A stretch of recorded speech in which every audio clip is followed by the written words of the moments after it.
friends, my name is Brian Kelly, and I am with Southwest Volunteer Fire Department, and I'm a volunteer firefighter. And you're home, probably staying safe while all the germs that are floating around right now have us at home. And you know, that's probably something that may seem a little bit weird, like the times that we are out of school because of severe weather. Maybe it's snowing outside, or maybe there's a hurricane or whatever. We, as the fire department, engage with folks a lot of those times to respond that way. And so, right now, it's just a different time, right? Because there's people who are sick. And I was asked by a very good friend of mine, actually my best friend, my wife, who's a school teacher. Some of you guys are going to see that, Mrs. Kelly, second grade teacher at Meadowview Elementary School, who's going to show you this video. Or maybe you're in another school here in Onslow County, or maybe you're watching all over the world, because we're going to put this on social media, on Facebook and Twitter and all that kind of cool stuff. But either way, we're going to share with you about community helpers. Now, you probably already heard it before, but one of the things that you always find is it's really good to review your lessons. So what we're going to show you today is some of the things and some of the cool tools that we find.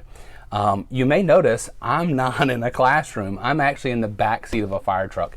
And this is where our firefighters ride to their emergency calls. And you know what? I just caught the firefighters coming back from a call. It was a vehicle accident, and they just got back from the station and are headed back home, because we're volunteers. And what does that mean? It means we come from our home and we respond to the station, and we respond to the emergency, and then we go back home, and we do other jobs at scheduled times, but we don't stay here. We don't live here. Maybe you visit a fire station before, and maybe you've seen some things that were really cool.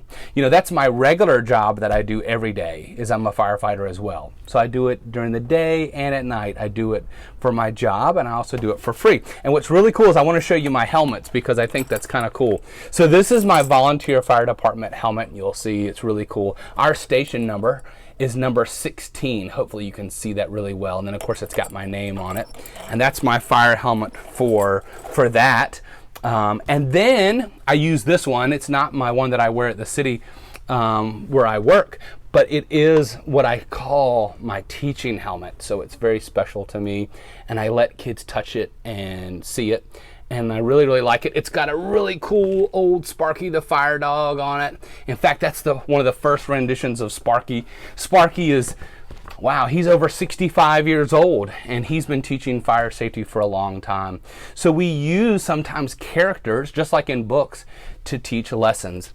And you know, today we're going to talk about community helpers and how that relates to kind of what we're going through right now in this world, right? You know, we've got people who are sick, and how people are coming together. Community helpers are coming together to make them feel better.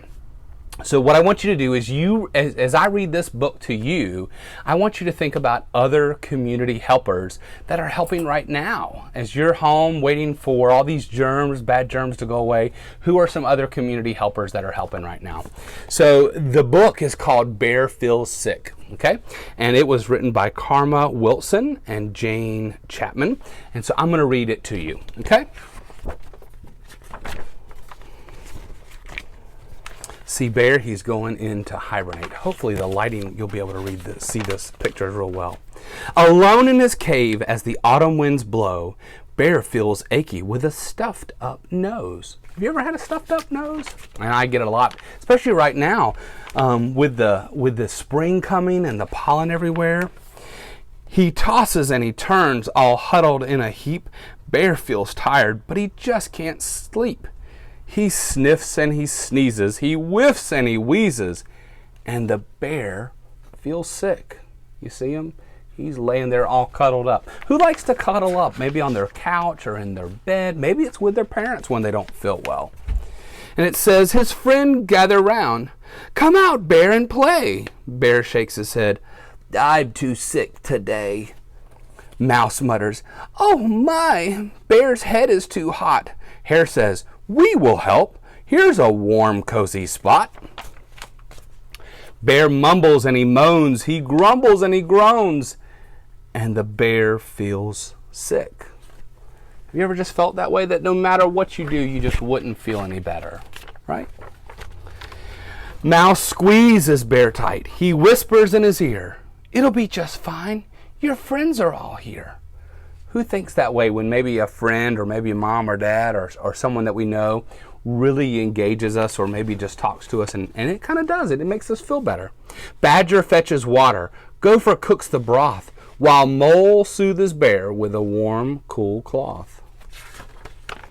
He must be really sick. They cover Bear up and he drinks from a cup, but he still feels sick. Raven says, "Caw, come along, Owl and Wren. Let us go gather herbs to bring back to the den." Then they coax Bear to sip just a smidgen of tea. "You'll feel better soon," says Mouth. "Wait and see." Bear shakes and shivers. He coughs and he quivers, and he still feels sick. The friends fuss and fret. The friends cook and care. They keep a close eye on their poor sick bear. They all talk and whisper. They walk on tippy toes. They sing lullabies. Then the bear starts to doze. He's starting to rest. And that's what they say, right? If you feel bad, maybe you should rest.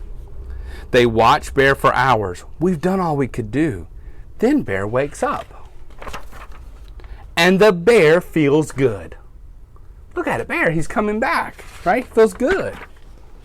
Bear cries, "I'm all better. I'm feeling like new. I'm not hot and achy. It's all thanks to you.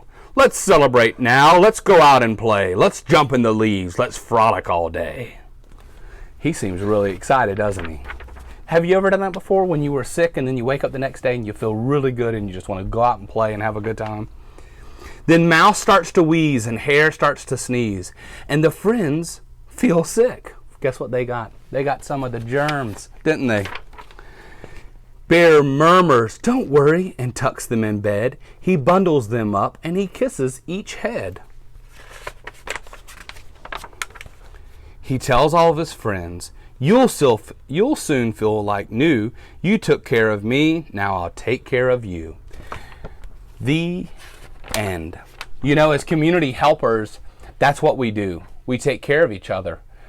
But you know what? Sometimes we can be community helpers without it being our job, without having to be a volunteer. Sometimes it's maybe just looking after a neighbor. Oh, that reminds me. You were supposed to be thinking of things and examples of community helpers. So what I want you to do is I want you to stop the video just for a second and maybe write some of those down and think about some of the different ideas. Maybe you could write a journal entry or a reading log or whatever it is that maybe your teacher would want to assign you to do now, to think about some of the different community helpers or different type of activity. So I hope you've enjoyed this story.